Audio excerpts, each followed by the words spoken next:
There is a house that I spent a good portion of my childhood in, and the house that I, to this day, although no longer living in it, will always call my true home. I have many fond childhood memories in that house, and it's where our family lived the longest. What I'm about to describe are all real events experienced in this house by me and the rest of my family.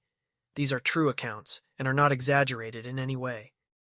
We've always known that house was haunted, not to the point of being insane and deadly like you see in the movies, but plenty of unnerving things have happened there. Let me start by telling you a little bit about the house. The first thing you should know is that it's very old, from the 1800s. It used to be a hotel. When my family bought it, I, being the youngest, was only a little kid. We remodeled that house, and even extended it a little. It took a very long time, but eventually, that old rickety house from the 1800s got a brand new, modern makeover. However, the things lingering in that house which we couldn't see, stayed. At first it started out with smaller things. My older brother would occasionally be falling asleep in his room upstairs, which was always cold, and someone would blow in his ear. He would open his eyes and look, but of course, nobody would be there.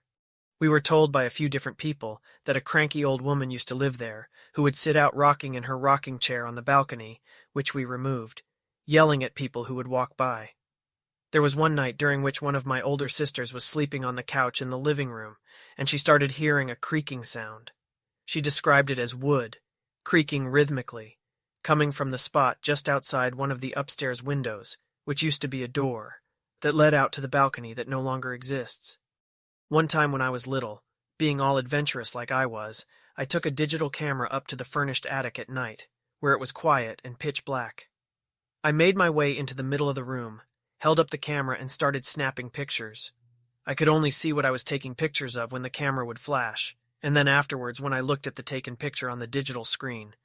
I eventually saw in one of the pictures I had taken while I was facing a wall, a small black spot in the middle of the screen. I took another picture, pointing the same way, and saw that the spot was still there, but had grown. To me, it looked like some sort of portal to nothingness, a small void of blackness in the room, something that sucked up the light of the flash and didn't reflect any back.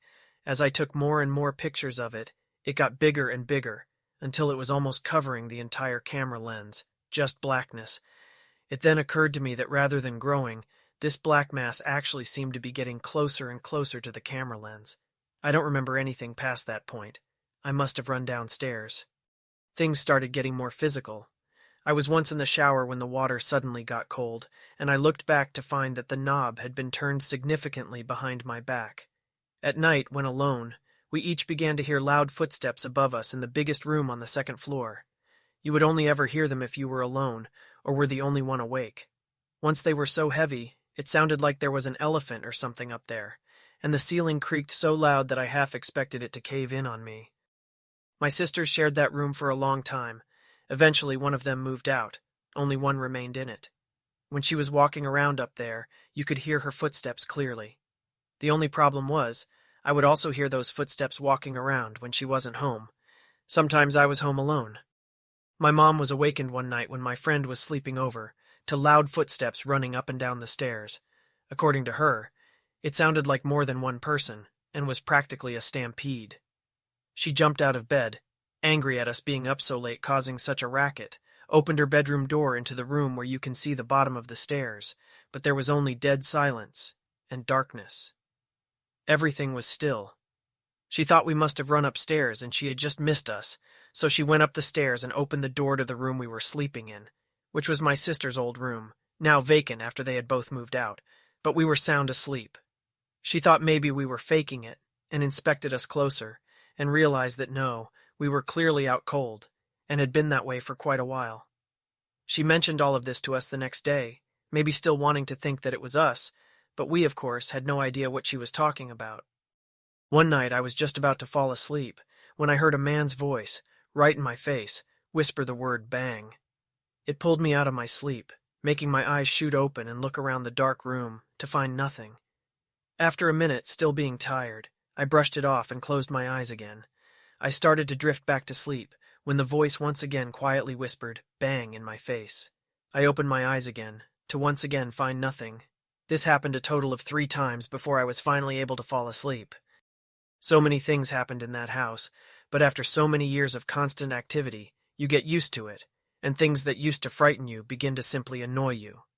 Sometimes, if you were alone, and there was a persistent noise being made, where no other person was, like the squeezing and popping sound of plastic water bottles in the kitchen, you could simply look in that direction and say, "Stop it," and sometimes it would just stop. We were eventually able to get the things that were dwelling in that house out, and the activity, after years of persistence, stopped altogether.